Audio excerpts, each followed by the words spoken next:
His Excellency Mr. Philip Nyusi, President of Mozambique,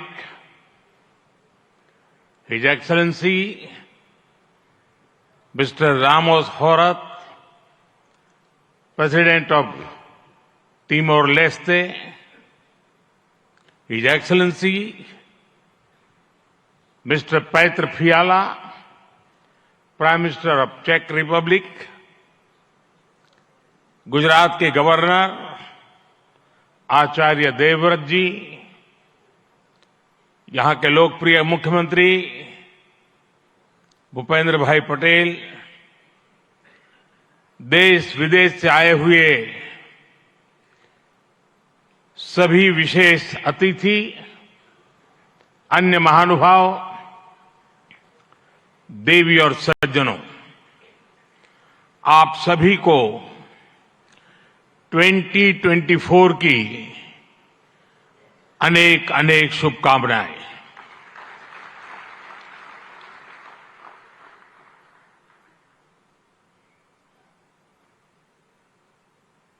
निकट भूतकाल में भारत की आजादी के 75 साल पूरे हुए और अब भारत अगले 25 वर्षों के लक्ष्य पर काम कर रहा है। जब भारत अपनी आजादी के 100 वर्ष मनाएगा, तब तक हमने भारत को विकसित बनाने का लक्ष्य रखा है और इसलिए ये 25 साल का कार्यकाल भारत का अमृतकाल है। ये नए सपने, नए संकल्प और नित्य नूतन सिद्धियों का कार्यकाल है। इस अमृतकाल में ये पहली वाइब्रेंट गुजरात ग्लोबल समिट हो रही है और इसलिए इसका महत्व और बढ़ गया है। इस समिट में आए 100 से ज्यादा देशों के प्रतिनिधि भारत की इस विकास यात्रा के अहम सहयोगी हैं। मैं आप सभी का स्वागत करता हूं, अभिनंदन करता हूं। फ्रेंड्स, यूएई के राष्ट्रपति मेरे brother his highness Sheikh Mohammed bin Zayed का इस आयोजन में शामिल होना हमारे लिए बहुत खुशी की बात है।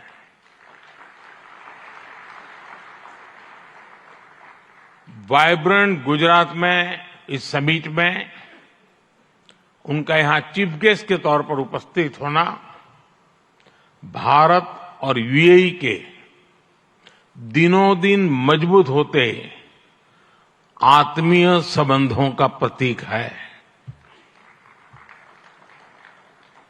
कुछ देर पहले हमने उनके विचार सुने। भारत को लेकर उनका विश्वास, उनका सहयोग बहुत ही गर्मजोशी से भरा हुआ है। जैसा उन्होंने कहा, vibrant Gujarat summit economic development और इन्वेस्टमेंट से जुड़ी जानकारियों और अनुभव साझा करने का ग्लोबल प्लेटफॉर्म बन गई है। इस समिट में भी भारत और यूएई ने फूड पार्क्स के विकास के लिए, रिन्यूएबल एनर्जी के क्षेत्र में सहयोग बढ़ाने के लिए इनोवेटिव हेल्थ केयर में निवेश के लिए कई महत्वपूर्ण समझौते किए हैं। भारत के पोर्ट इंफ्रास्ट्रक्चर में यूएई की कंपनियों द्वारा कई बिलियन डॉलर के नए निवेश पर सहमति बनी है। यूएई के सॉवरेन वेल्थ फंड द्वारा गिफ्ट सिटी में ऑपरेशन शुरू किए जाएंगे। ट्रांसवर्ल्ड कंपनी यहां एयरक्राफ्ट और शिप लीजिंग एक्टिविटीज भी शुरू करने जा रही है।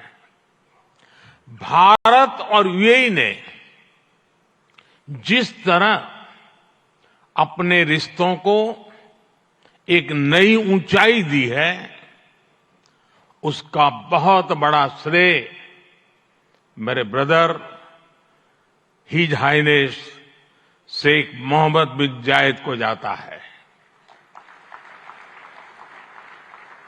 फ्रेंड्स, मोजाम्बिक के प्रेसिडेंट हिज एक्सेलेंसी न्यूसी से कल भी मेरी बहुत विस्तार से बात हुई है। उनके लिए तो गुजरात आना पुरानी यादों को ताजा करने जैसा है। प्रेसिडेंट न्यूसी आईआईएम अहमदाबाद के एल्यूमनाई है।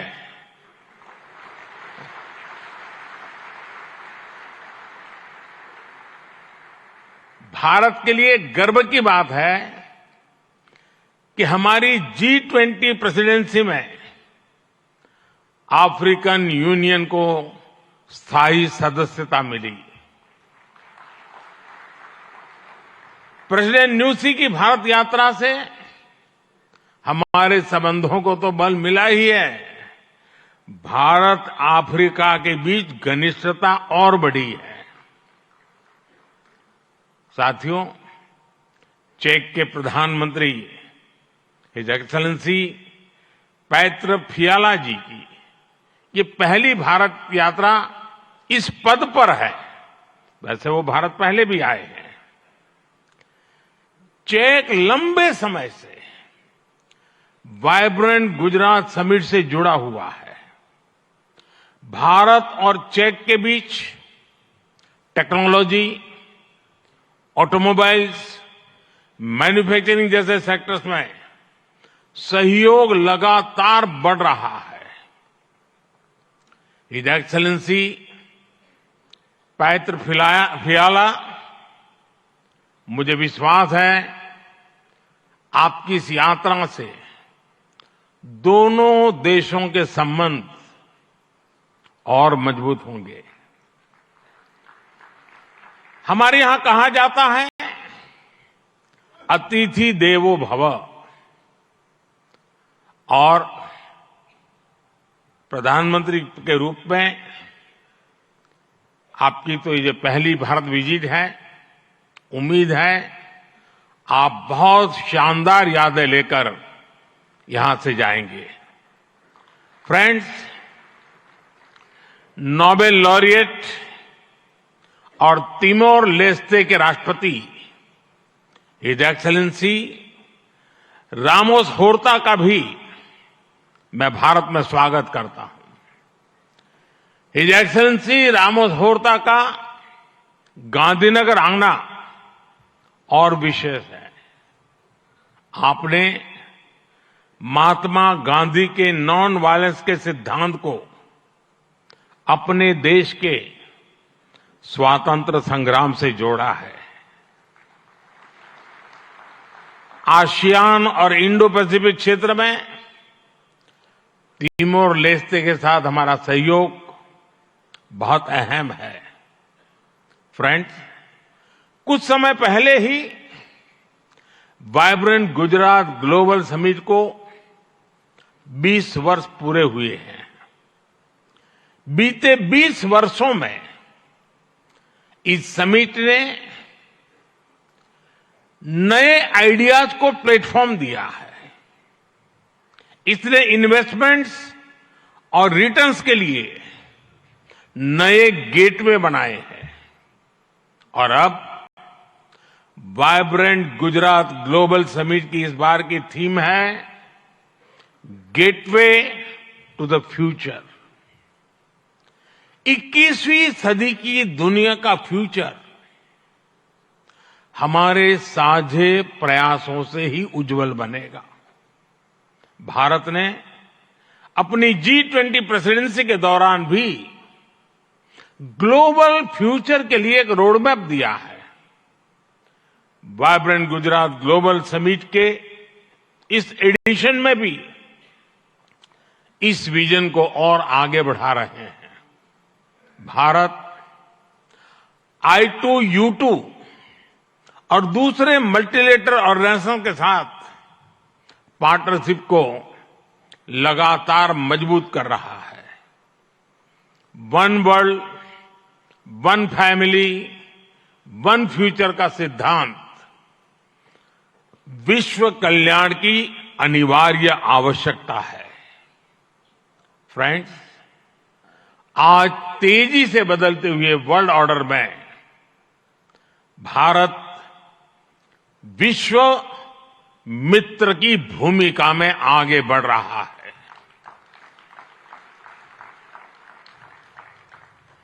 आज भारत ने विश्व को ये भरोसा दिया है कि हम साझा लक्ष्य तय कर सकते हैं, अपने लक्ष्य प्राप्त कर सकते हैं। विश्व कल्याण के लिए भारत की प्रतिबद्धता, भारत की निष्ठा, भारत के प्रयास और भारत का परिश्रम आज की दुनिया को ज्यादा सुरक्षित और समृद्ध बना रहा है।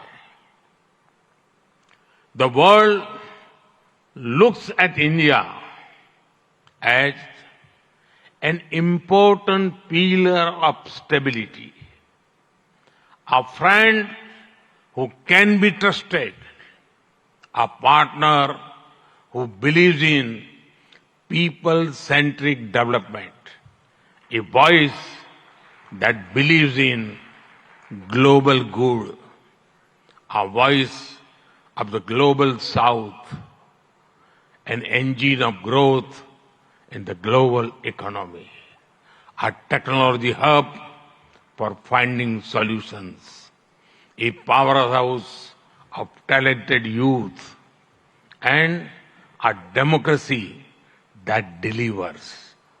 Friends, भारत के 1.4 बिलियन लोगों की प्रायोरिटीज और एस्पिरेशंस, ह्यूमन सेंट्रिक डेवलपमेंट पर उनकी आस्था, इंक्लूसिविटी और इक्वलिटी का हमारा कमिटमेंट, विश्व समृद्धि और विश्व के विकास का बहुत बड़ा आधार है। आज भारत दुनिया की 5th लार्जेस्ट इकोनॉमी है। 10 साल पहले भारत 11th पर था। आज दुनिया की हर प्रमुख रेटिंग एजेंसी का अनुमान है कि भारत अगले कुछ वर्षों में दुनिया की टॉप 3 इकोनॉमी में जाएगा।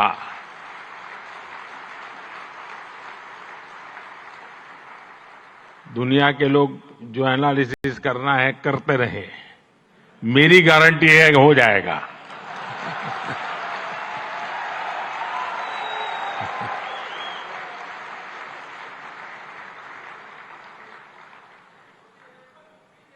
एक ऐसे समय में जब विश्व अनेक अनिश्चितताओं से घिरा हुआ है, तब भारत दुनिया में विश्व की एक नई किरण बनकर के उभरा है।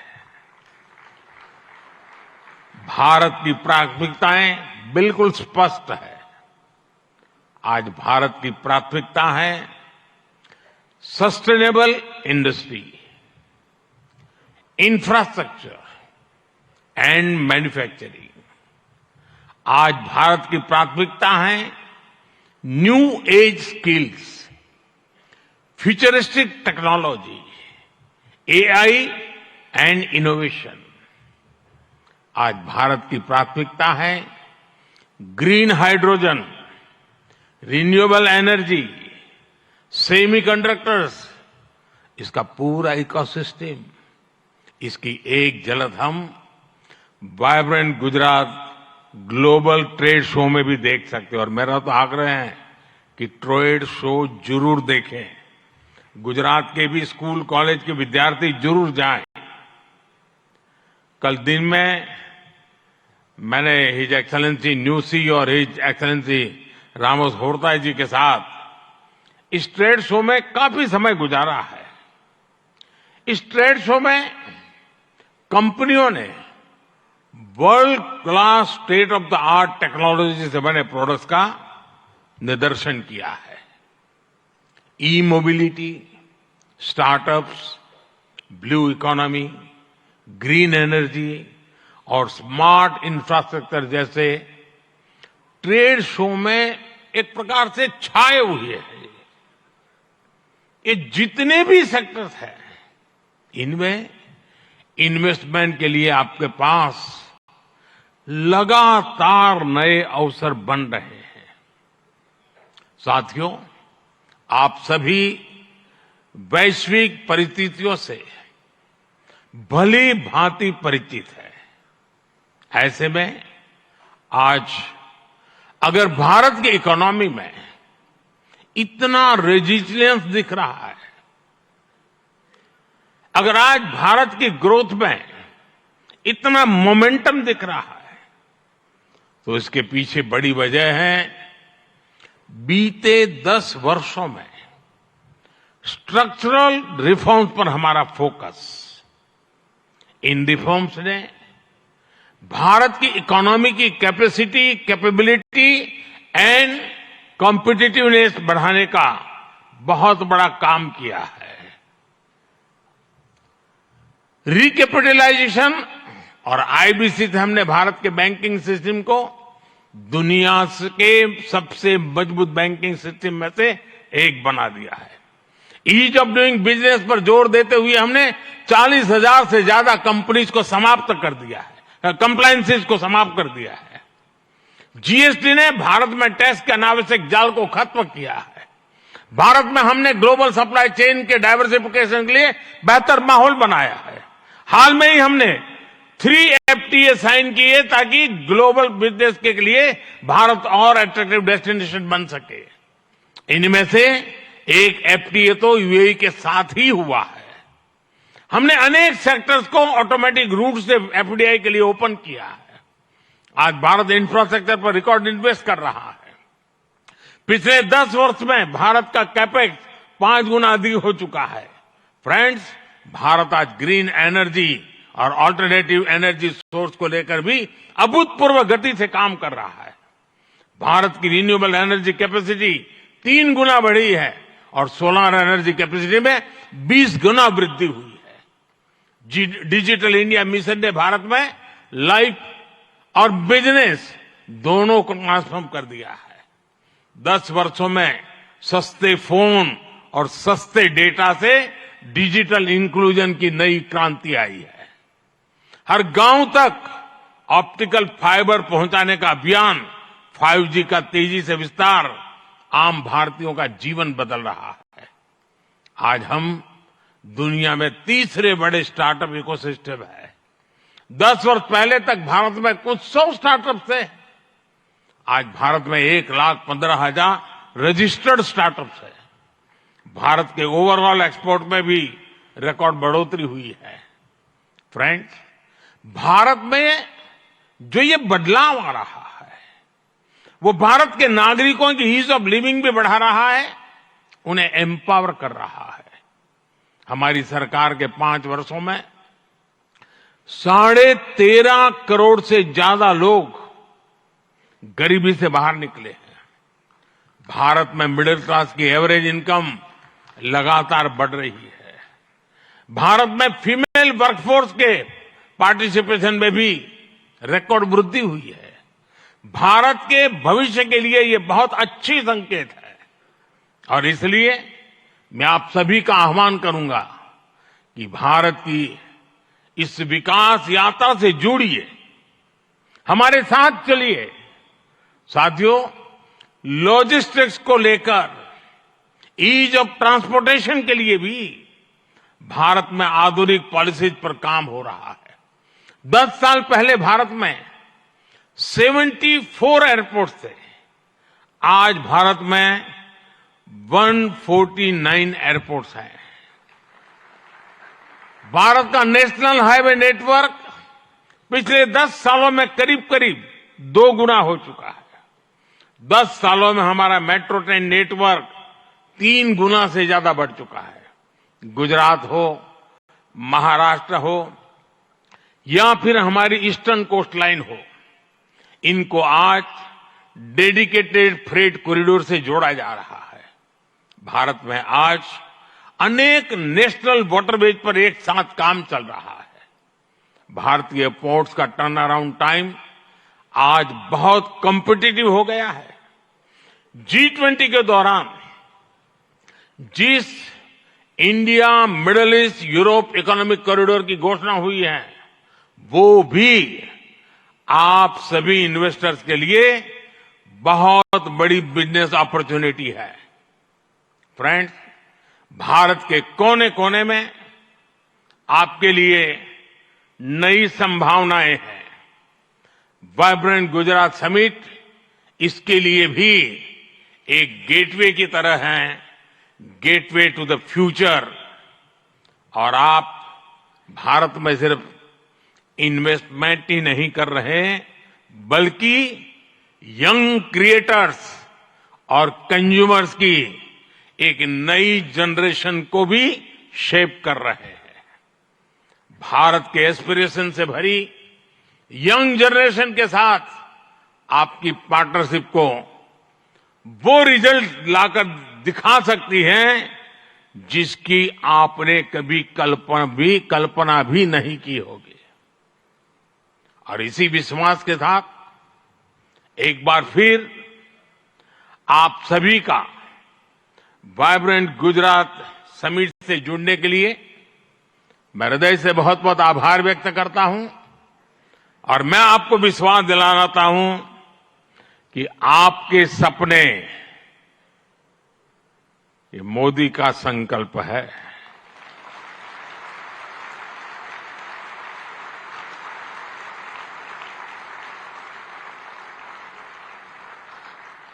आपके सपने जितने बड़े होंगे, मेरा संकल्प भी उतना ही बड़ा होगा। आइए, सपने देखने के अवसर अनेक हैं, संकल्प पूरा करने का सामर्थ्य भी मौजूद है। बहुत बहुत धन्यवाद। माननीय प्रधानमंत्री महोदय, आपके प्रेरणादायक उद्बोधन और गुजरात की विकास कहानी में सक्रिय रूप से भाग लेने के लिए, सभी को प्रोत्साहित करने के लिए एवं आपकी प्रेरक उपस्थिति के लिए हम भी आपका बहुत बहुत धन्यवाद करते हैं। We extend our heartfelt appreciation for the same. एक बार फिर यहां उपस्थित सभी गणमान्य अतिथि एवं समस्त सभागण का हम आभार व्यक्त करते हैं। बहुत बहुत धन्यवाद।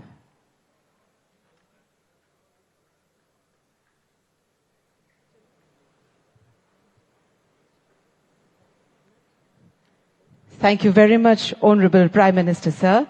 We also extend our heartfelt thanks to His Excellency Sheikh Mohammed bin Zayed Al Nahyan,